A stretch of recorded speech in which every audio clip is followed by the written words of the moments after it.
Good evening. We are in the Holy Week of 2017.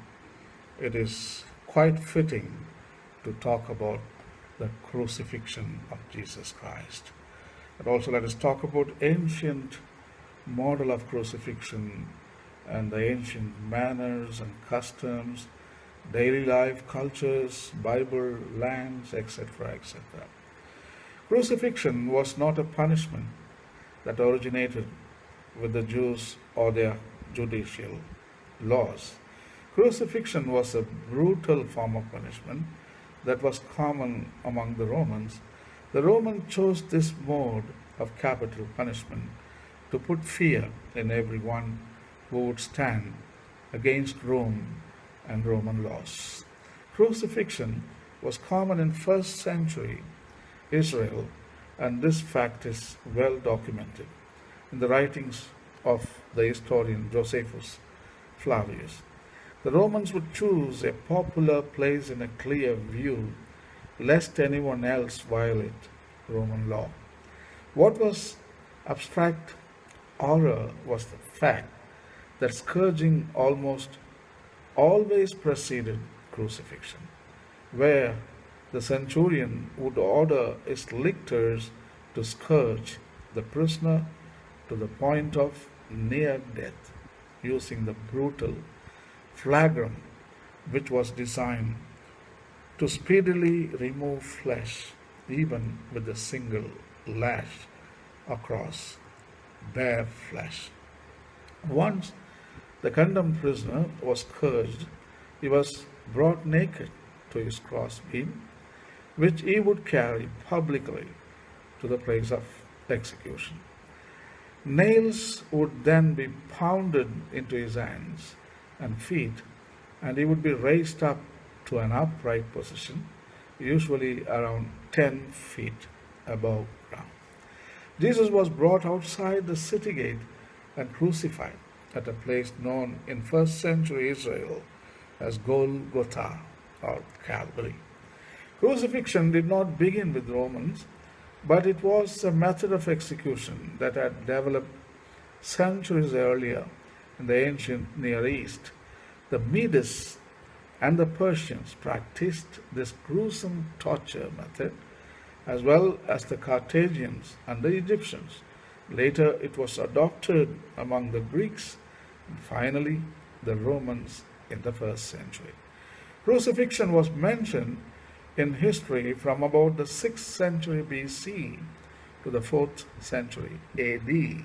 In 519 BC, Darius I, the king of Persia, crucified 3,000 political opponents in Babylon.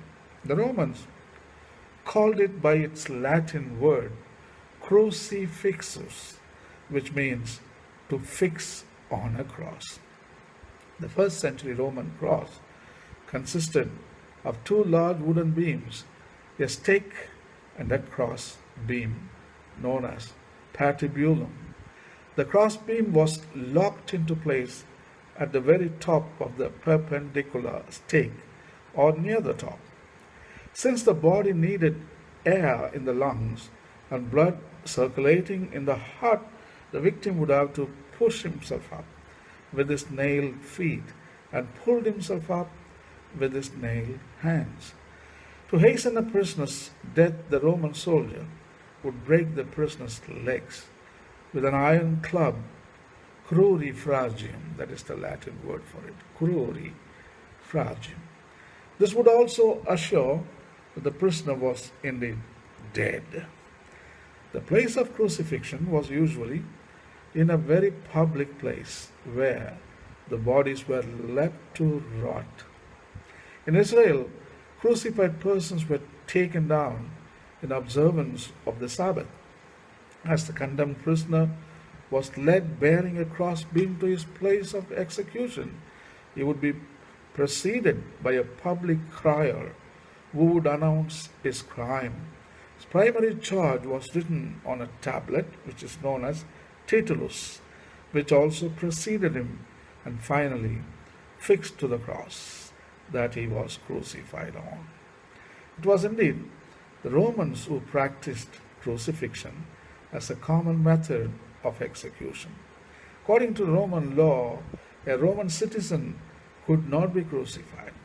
Crucifixion was for slaves and extreme criminals, political or religious agitators, pirates, or those who had no civil rights. Julius Caesar, in his youth, was captured by pirates, being held for ransom. He later found them and crucified them all, but he also slit their throats, first to hasten their deaths.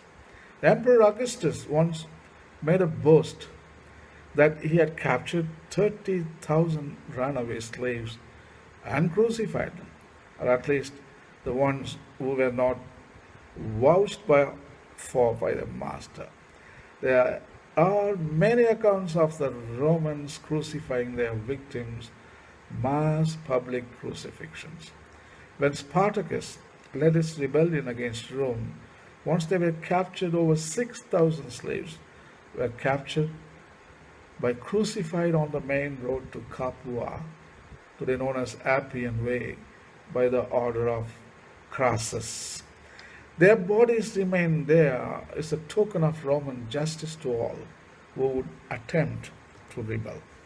In Israel, a man named Judas rebelled against Rome, and he captured the city of Sepphoris, made it his headquarters. The legions of Rome finally defeated them under Varus, and the Romans crucified 2,000 Jews. In 88 BC, Alexander Jannaeus, a king and a high priest of Judea, crucified 800 Pharisees. In Judea, on Passover, at about 31 AD, Pontius Pilate had Jesus of Nazareth crucified as a criminal of Rome.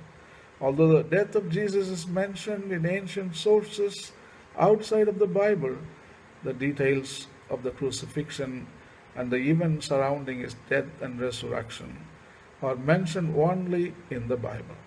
The Bible reveals that Jesus' death was planned by the Jewish authorities because they did not have power to put to death a condemned criminal. They turned him over to the Romans for execution. Pontius Pilate, the Roman governor of Judea, made the final decision to have Jesus crucified. The Romans first scourged Jesus, then the Romans mocked him by placing a purple robe on his body and hailed him as the king of the Jews. Then the Roman soldiers made a crown of thorns and placed it on his head. Next, the Romans led Jesus to his place of execution.